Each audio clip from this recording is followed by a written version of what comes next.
Sir, சிங்கப்பெண் படை அப்படிங்கிறது பொதுவெளியில் பெண்களுக்கு அநீதி இழைக்கப்படுது. அதை பெண்களை காப்பாற்றுறதுக்காக உருவாக்கப்பட்ட படை அது. அதே மாதிரி பார்த்திங்கன்னா, இணைய வழியில் பெண்களுக்கு அநீதியும் ஆபாசமாக பேசுகிறாங்க. குறிப்பாக இது பார்த்திங்கன்னா, பெண் பத்திரிக்கையாளர்கள் மேலேயும், அரசியல் யாரெல்லாம் பேசுகிறாங்களோ அவங்க மேலேயும், அரசியல் பேசுகிற ஆண்கள் இருக்காங்க இல்லையா, அவங்க மனைவிகள் மேலேயும் இந்த ஆபாச தாக்குதல் ஏவி விடப்படுது.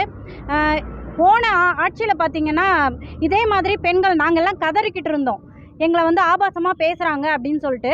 ஆனால் யார் ஆபாசமாக பேசுகிறாங்களோ அவங்களே பார்த்திங்கன்னா முதலமைச்சர்கிட்ட போயிட்டு நின்று ஃபோட்டோ எடுத்திருப்பாங்க. அதை தொடர்ந்து காவல்துறை அவங்க மேலே கை வைக்க முடியாது. அது மட்டும் இல்லாமல் DMK ecosystem code word accepted அப்படின்னு சொல்லிட்டு அவங்கள காப்பாற்றுவாங்க. பட் இப்போது ஆட்சி மாறி இருக்குது. முதலமைச்சர் விஜய் அவர்கள் ஒரு பெண்ணோட கூக்குரலை கேட்டு, அவங்களுடைய கதறலை கேட்டு கைது நடவடிக்கையில் ஈடுபட்டிருக்காரு. சூர்யா அவர்கள் கைது செய்யப்பட்டிருக்காங்க. திருமதி அலிஷா அழுததை, அவங்க மேலே நடந்த ஆபாச தாக்குதல் எல்லாருமே பார்த்துருப்பீங்க. என்ன எனக்கு புரியலைன்னா, ஆட்சி மாறி கூட இப்படி பேசலான்ற துணிச்சல் அவங்களுக்கு எங்கேருந்து வந்தது அப்படின்னு தெரியல. ஸோ முதலமைச்சர் விஜய் அவர்கள் கைது பண்ணியிருக்காங்க. அதுக்காக மிக்க மகிழ்ச்சி. ரொம்ப ரொம்ப நன்றி திரு முதலமைச்சர் விஜய் அவர்களுக்கு நான் சொல்லிக்கிறேன்.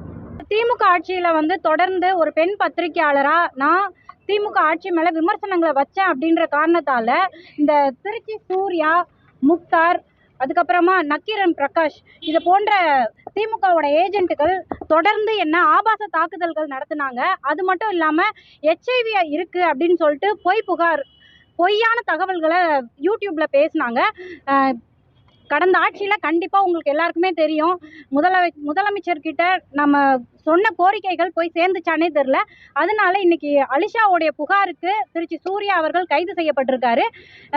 தாவேக ஆட்சியில் முதலமைச்சர் திரு விஜய் அவர்கள் கைது நடவடிக்கை மேற்கொண்டிருக்காரு. அதனால எனக்கும் நீதி கிடைக்கும் அப்படின்னு சொல்லிட்டு திருச்சி சூர்யா மேலே புகார் கொடுத்துருக்கேன். அதாவது பெண்கள் மேலே ஆபாச தாக்குதல் நடத்துறது அப்படிங்கிறது கருத்து சுதந்திரம் அப்படின்னு எந்த சட்டமும் சொல்லலைங்க. இதே முதலமைச்சராக இருந்தாங்க இல்லையா மு.க. ஸ்டாலின் அவர்கள், அவங்க குடும்பத்து பெண்கள் பேசுனா இதை கருத்து சுதந்திரம்னு சொல்லிட்டு திமுக ஈகோ சிஸ்டம் சொல்லுமா? ஆனால் இன்றைக்கி சொல்கிறாங்க கருத்து சுதந்திரத்துக்கு மேலே தாக்குதல் அப்படின்ட்டு. இதை நான் மக்கள்கிட்டே விட்டுடுறேன். இதே மாதிரி இந்த பெண் மீது நடக்கிற ஆபாச தாக்குதல்லாம் கருத்து சுதந்திரம் அப்படின்னு சொல்லிட்டு அவங்க சப்போர்ட் பண்ணிக்கிட்டு இருந்தாங்கன்னா, ஏற்கனவே திமுக ஆட்சி அம்பலப்பட்டிருக்கு, அப்புறப்படுத்தப்பட்டிருக்கு. மீண்டும் மீண்டும் அவங்க மக்கள் மத்தியில் அந்நியப்பட்டுட்டு தான் இருப்பாங்க. கிளைகள் கொண்ட Annamalai institute of hotel management and hospital management படிப்பில் சேர்வதற்கான அட்மிஷன் நடைபெறுகிறது.